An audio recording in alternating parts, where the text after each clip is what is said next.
Ang sinasabi ng maraming eksperto sa politika, ito daw na ginawa ni Sara Duterte na maagang pagdeklara ay para nga bigyan ng babala yung mga kongresista.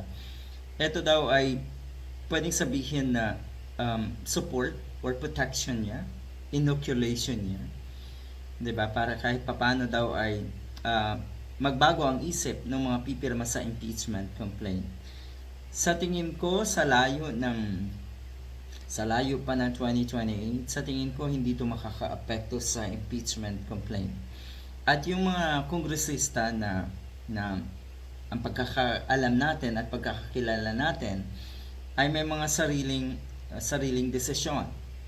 May kanya-kanyang baluarte naman yan. Bakit kasi aasa sa isang Sara Duterte?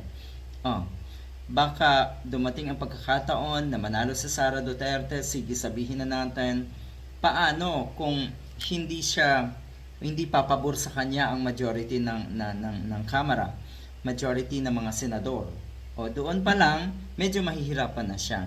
Pero sa ngayon, ang pwedeng sabihin na mahihirapan siya ay kung paano siya mananalo. Dahil malay natin sa mga susunod na araw, maaresto si Bongo at si Bato de la Rosa. At malay nga natin, susunod na aarestuhin ng ICC ay si Sara Duterte. Nako, nasa linyada na daw yung mga yan. Ang pagdeklara ni Sara Duterte na tumakbo sa pagkapangulo ng ganito kaaga ay posibleng hindi magtagumpay. Meron ng history kasi ng ganitong maagang pagdeklara. Yan po ay ayon kay anchorman na si Alvin El Chico. Matatanda ang idineklara ni Sara Duterte ang kanyang pagtakbo sa pagkapangulo sa 2028, yun nga, sa gitna ng impeachment complaint na kanyang kinahaharap. Strategic, sabi naman ng iba.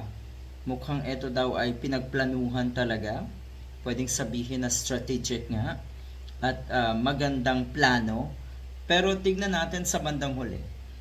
Kung talaga bang totoo ba na takot sa kanya, posibleng ito ay panakot sa mga kongresista at sa mga senador. Ang labo naman, paano ka matatakot sa isang tao na alam mo na mas lamang ka pagdating sa dunong? Pagdating sa kamara, marami dyan. Di hamak na mas magagaling kesa sa isang Sara Duterte. Pagdating naman sa Senado, talaga ba na kayo ay sasandal din sa isang katulad ni Sara Duterte? Na bukod sa pagiging lutang, luka-luka, ay mukhang hindi mo talaga makitaan ng isang or ng pagiging leader material ang katulad nga ni Sara Duterte.